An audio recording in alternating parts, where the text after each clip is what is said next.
AFC Asian cup বাছাই পর্বে হংকংয়ের বিপক্ষে দুইটি গুরুত্বপূর্ণ ম্যাচ খেলতে চলেছে বাংলাদেশ। এমন এক প্রতিদ্বন্দ্বিতাপূর্ণ ম্যাচকে সামনে রেখে বাফুফে সম্প্রতি যে ২৮ সদস্যের প্রাথমিক স্কোয়াড ঘোষণা করেছে তা ইতোমধ্যেই ব্যাপক আলোচনার জন্ম দিয়েছে। ২৮ সদস্যের এই দল থেকে ৪ জন ফুটবলারকে বাদ দিতে হবে টিম ম্যানেজমেন্টকে।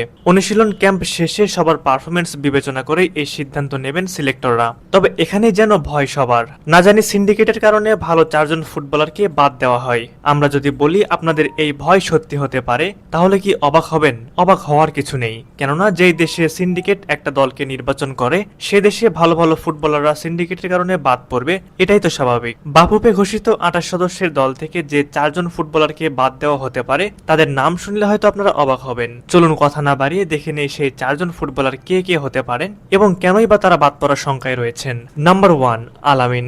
দেশের ঘরোয়া ফুটবলে ধারাবাহিকভাবে গোল করে যাওয়ার কারণে আলামিন বর্তমানে সবচেয়ে ভয়ঙ্কর দেশীয় স্ট্রাইকারদের একজন। কিন্তু অবাক করা বিষয় হলো জাতীয় দলে এখনো তার প্রতি যেন পূর্ণ আস্থা দেখাননি কোচ কাবরেরা। নিয়মিত গোল স্কোরার হয়েও তিনি একাদশে সুযোগ পাচ্ছেন না, যা দেশের ফুটবল বিশ্লেষকদের কাছে একটা রহস্যই বটে।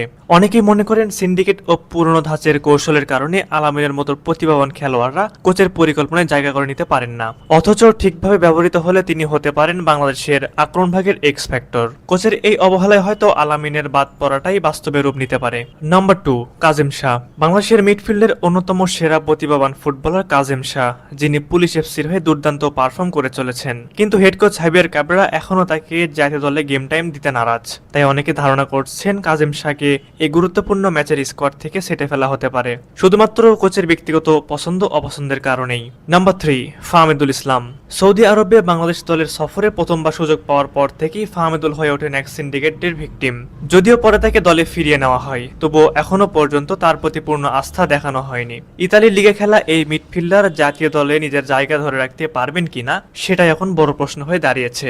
নাম্বার 4, জায়েন আহমেদ। কি জায়েন আহমেদের নাম শুনে অবাক হলেন? অবাক হওয়ারই কথা, কারণ বাংলাদেশ অনূর্ধ্ব 23 দলে সম্প্রতি অসাধারণ পারফরমেন্স করেছেন এই তরুণ। তার বাদ পড়ার সম্ভাবনা যেন দূর অসাধ্য, কিন্তু কোচ যখন হাবিয়ার কাবরেরা তখন ভাবনার যথেষ্ট কারণ আছে। কারণ হাবিয়ার কাবরেরার পুরনো ধাঁচের ট্যাকটিক্সের সাথে কতটা মানিয়ে নিতে পারবেন জায়ান, তাই এখন বড় প্রশ্ন।